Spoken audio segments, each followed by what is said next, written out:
السلام علیکم ورحمۃ اللہ وبرکاتہ۔ صلاح الدین ایوبی کی ایک بزرگ سے ملاقات ہو گئی۔ بیت المقدس پر عیسائیوں کا قبضہ تھا۔ صلاح الدین بڑے پریشان تھے۔ وہ بزرگ کہنے لگے، پتر کیا ہوا؟ تو صلاح الدین کہنے لگے، بابا جی پتہ چلا ہے دشمن کے 2 بحری بیڑے اسلحہ لے کر آ رہے ہیں۔ مسلمان پہلے ہی کمزور ہیں، اب اگر 2 بحری بیڑے اور آ گئے تو مسئلہ بن جائے گا۔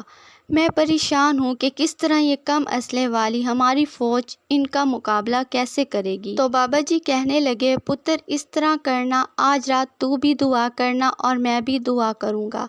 بندہ جب دکھی ہوتا ہے تو سجدہ کرتا ہے، پھر ہی تو مصلی بھیگ جاتا ہے، پھر مزہ آتا ہے۔ سکھی بندہ تو کعبے جا کے بھی نہیں روتا۔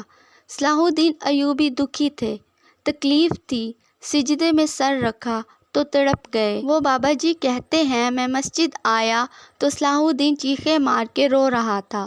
وہ کہہ رہا تھا، مالک میں کوئی اپنی شان کے لیے تو نہیں لڑ رہا ہوں، اللہ میں کوئی قبضوں کے لیے تو نہیں لڑ رہا ہوں، مالک میں تو تیرے لیے لڑ رہا ہوں، مجھے بے آبرو نہ کرنا، میری مدد فرمانا۔ بزرگ کہتے ہیں، میں آیا تھا کہ مسجد میں دعا کروں گا، پر صلاح الدین ایوبی کو روتے ہوئے دیکھا تو میں لوٹ گیا۔ صبح صلاح الدین ملے تو بڑے خوش تھے۔ میں نے کہا، پتر کیا ہوا؟ کہنے لگے، حضور وہ جو 2 بحری بیڑے اسلحہ لے کے آ رہے تھے وہ دونوں پانی میں ڈوب گئے۔